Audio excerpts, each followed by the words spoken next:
We are here live. Welcome to the probate workshop. This is a space where if you're in North Carolina, particularly if you're in Durham County, North Carolina, and you need support or you're interested in knowing what the probate process looks like, every Wednesday we're here and we're taking a look and we're walking you through the steps. I am not an attorney. I'm not a financial advisor. I don't pretend to play one on my YouTube channel or Facebook community, but I am dedicated and committed to being a specialist and expert in this field. And I love sharing what I learn so that it helps make your process smoother. So today we're going to go over what is probate and the steps in the probate process for Durham County, North Carolina. If you are watching this live, that is awesome. Would love for you to comment and ask any questions that you may have. This hopefully can be interactive. If you're listening to this perhaps on Spotify or Apple Music or wherever you get your content, thank you. And again, please leave a comment, share a review. It helps Google and Bing and all those places help get this message out there so we can reach tons of folks and help them navigate the process smoothly and hopefully recognize ways that they can actually avoid the process for themselves and for their family in the future. All right, so let's go ahead and rock and roll. I will share my screen. Live video comments show up StreamYard. Click on comment to show screen. Oh, okay. Oh, live video comments show up. Oh, all right. Awesome. Oh, now that's where I can see my comments. Someone was asking about that. All right. Cool. Let's see. Present.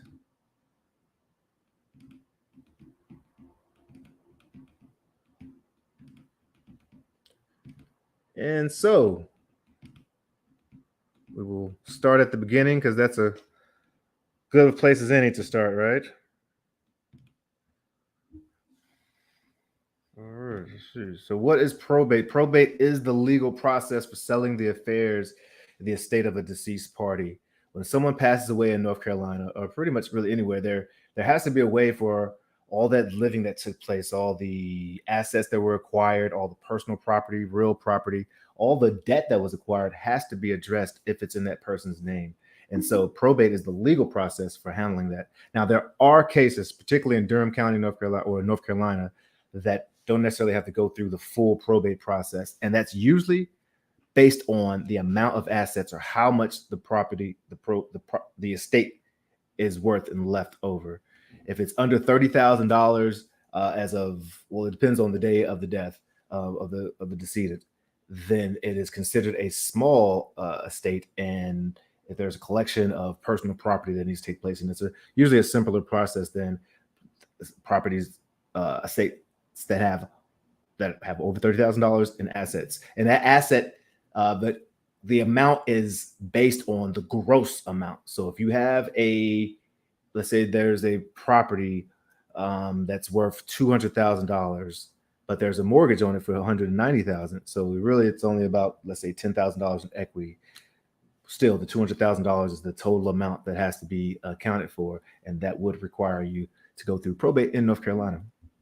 So the personal representative, they're responsible for taking care of probate. They're responsible for opening it. This is basically what we're going to go over today: notifying creditors, taking inventory and accounting, settling all debts and taxes, distributing any inheritances left over, and finally closing the estate.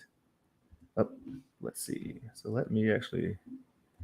I'll go over what happens in the bank. That's for a different account. Yep. So one of the ways that I learn and share experiences, I'm at the county court office every week, connecting with the deputy clerks, the assistants to the deputy clerks, and they're awesome people in there, and they help me help other folks. Well, they help you. They're the front line. They're the ones that you've scheduled your interviews with, the ones that are going to walk you through the different steps. But their hands are a little tied because they're not allowed to give any legal advice. And even though I'm not giving legal advice, my hands aren't as tied as much as I can direct or share my opinion for you. If you walk into the office, you'll see my probate workshop card there, or you might even see me because I'm there all the time.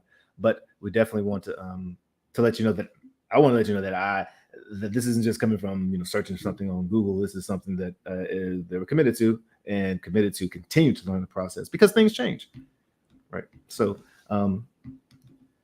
So the first thing you're going to do is once you actually have if someone's passed away and you have the death certificate and you um, are planning to open probate, is go ahead and start making an assessment of all the assets and debts that the estate may have.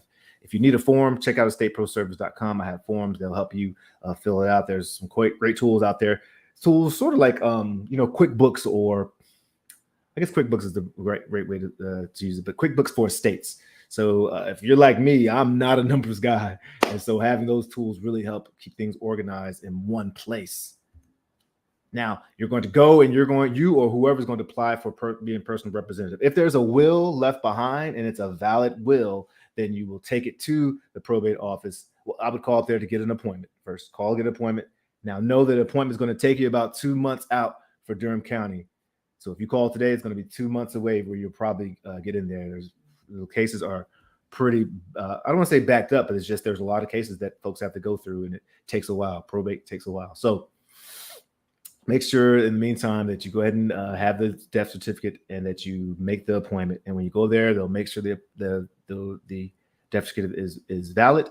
And if there's a will, you will also show the valid will so that they can verify it and start the process. If there's a will, then the will may determine who the executor or executrix is. That's the person who's executing the last wishes of that person.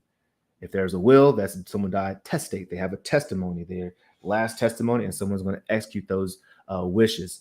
There may also be in the will a waiver of the bond, because the person who's the personal representative, you have a fiduciary responsibility.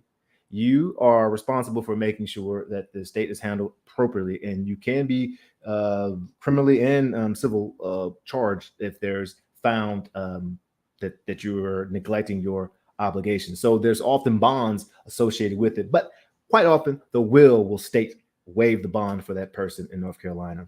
Now, if you're an administrator, that means that the person passed away and either the will was not valid or there was no will left behind. And now there's someone who's going to administrate the probate, not necessarily execute the last wishes, but administrate it based on North Carolina laws, intestate laws to be exact. So the main difference is if there's a will or if there's not a will. Next, now this is something I want to put a caveat here. When you say start sending notices and notifications, I would not necessarily start reaching out to folks, to banks, to folks, letting them know that that person has passed away. The reason for this is that you want to be able to go ahead and gather the contact information because you know that this is what the next step will be. But I should really update this and make sure I make a note of this to say that you prepare to get ready to send notices and notifications. And another reason for that is because during the process, you'll have to send a notice to creditors in a verified or a qualified publication. In Durham, North Carolina, two that we use often are the Carolinian and the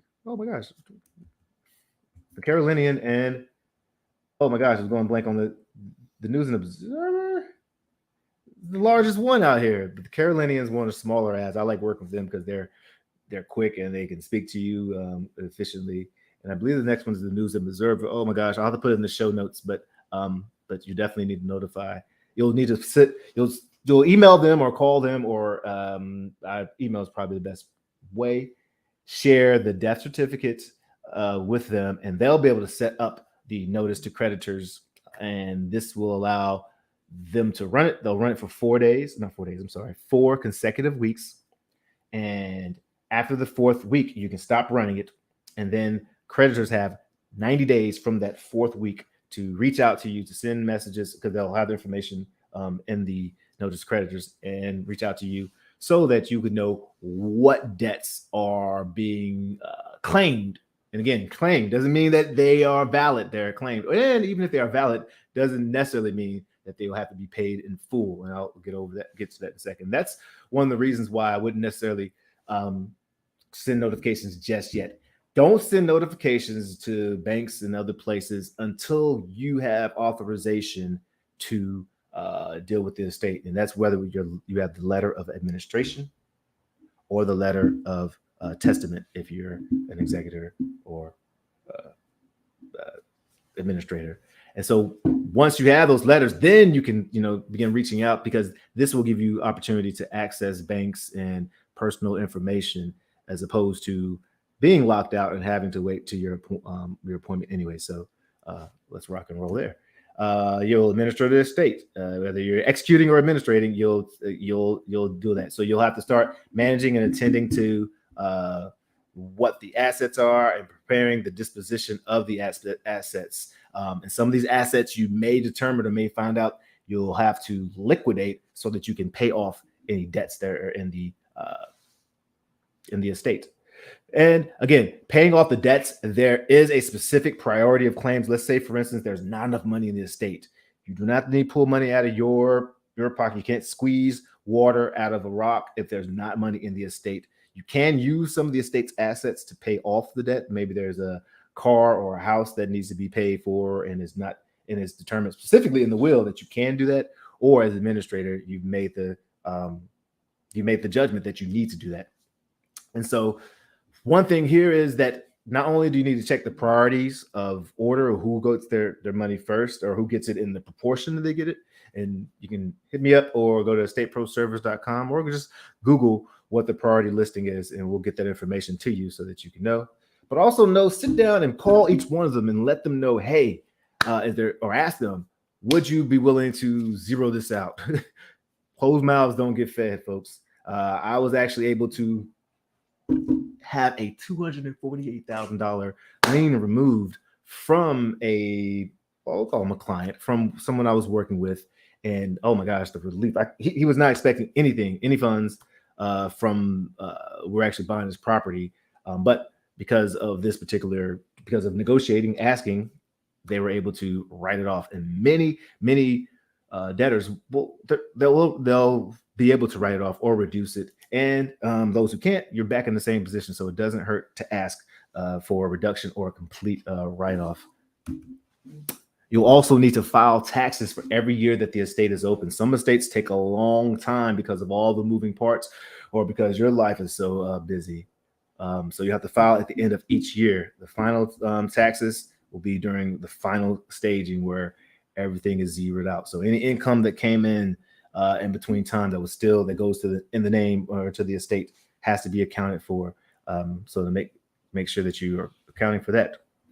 Now, once the debt's all paid off and the taxes and everything is paid off, then you can start distributing to your heirs. And make sure any heir that says they don't want anything to do with maybe the estate or anything like that, there is paperwork you can use. It's called, here goes a big GRE word, renunciation of beneficiary. You also need to make sure that you get a receipt of beneficiary so that you can add it to the file, so that everything zeroes out. At the end of the final accounting, there should be zero left in the estate, so that it is settled. And that's when you'll finish up. You'll have your final accounting stage. You'll have your meeting with the deputy clerk. They'll review everything. Everything will be zeroed out, and you'll be able to pay your fee and move along the way. Now, some things to think about. I just said pay your fee. Each stage pretty much has a fee that you have to pay. The opening probate is a fee. The filing for notice to creditors is a fee. The filing inventory is a fee. The final accounting is a fee, and they're all quite often a percentage of what how much the gross amount of the estate is. So you're going to multiply the gross amount by 0.004, and the minimum is $15. So the estates can be pretty expensive, especially if there's a lot of assets in there.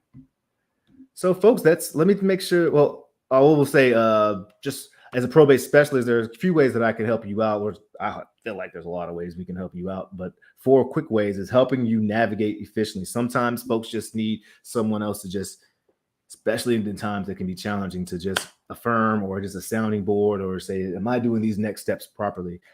Would love to help you in that way. Also, recommending estate planning attorneys. I stay in my lane, and there are some amazing estate attorneys out there, and we can help you find one that fits your particular need. Not everyone needs a huge team that's going to go and litigate and challenge. Some just need administration, and some may need that, or there's everything in between and on the outside. So we make sure that you connect you with our statewide, and particularly Durham, local group of vetted state professionals if you need that support. And hopefully it will reduce the cost of the attorney. Depending on how the payment structure is, the more we can deal with the administrative lag that they probably don't want to deal with, the less time that you're spent in the attorney space and less money, hopefully, it will cost you.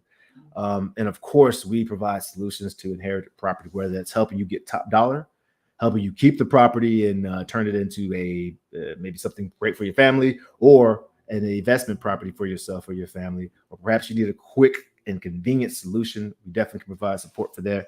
And it really depends on what your needs are. We don't try to force ourselves on you, but it really depends on what your what your situation is.